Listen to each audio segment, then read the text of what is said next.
Salut à vous petits et gros tentacules, bienvenue dans ce tome 3 de Alerte au Gogol. Nous allons faire maintenant le best of tuto RPG JDR ever on the internet, à savoir le lancer de dés.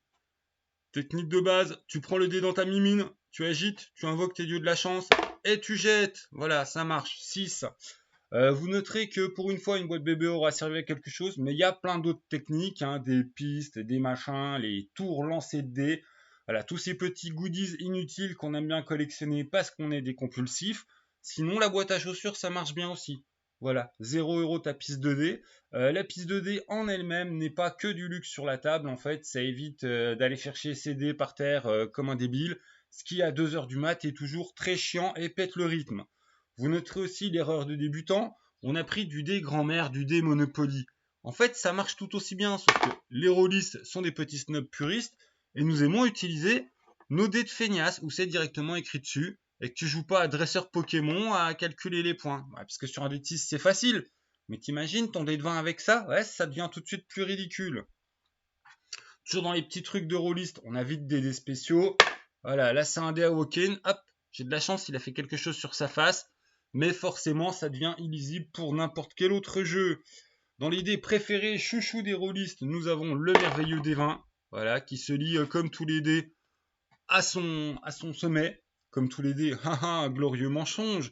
Un jour nous aborderons le cas maudit et compliqué du D4 qui a fait cramer tellement de cerveaux. Ensuite, le fameux descend qui a un piège. Là, par exemple, j'ai 58 ou 85. Ça dépend dans quel ordre tu les lis. Ouais, sauf que ça passe même pas à l'image. Ah là là. Puis c'est devenu un 7. Bon. Ça, le problème, c'est que à 4 heures du mat, c'est pareil. T'as toujours un Jean-Maurice à qui il faut rappeler. Non, c'est pas 78, c'est 87. On lit le dé violet au début. Donc pour ça, tu as une merveilleuse solution. Les dés 10 à dizaines, voilà. La solution anti-Jean-Patrick, quelle que soit l'heure du... Voilà. Donc là, on a un 37 ou un 38 ou bah, c'est un... Je jette tellement de dés qu'on ne sait plus. Et enfin, pour en finir avec les D10, certains D10 ont la combinaison dizaines dés d'unités très bien. Là, voilà. On a les dés cabales. J'avoue que je les trouve superbes. Celui-là est encore assez lisible. Rouge sur vert. Rouge sur vert, faut s'approcher. Voilà. Ah bah, il est hors de l'image. Rouge sur vert, faut avoir 20 ans et des yeux encore de ninja pour réussir à le lire.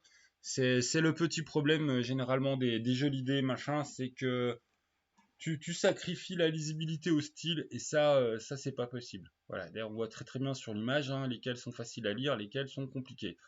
Donc les dés de cabale sont superbes, hein, moi ils font partie de mes deux chouchous, mais je joue rarement avec parce que voilà, c'est la classe, mais c'est pas la lisibilité.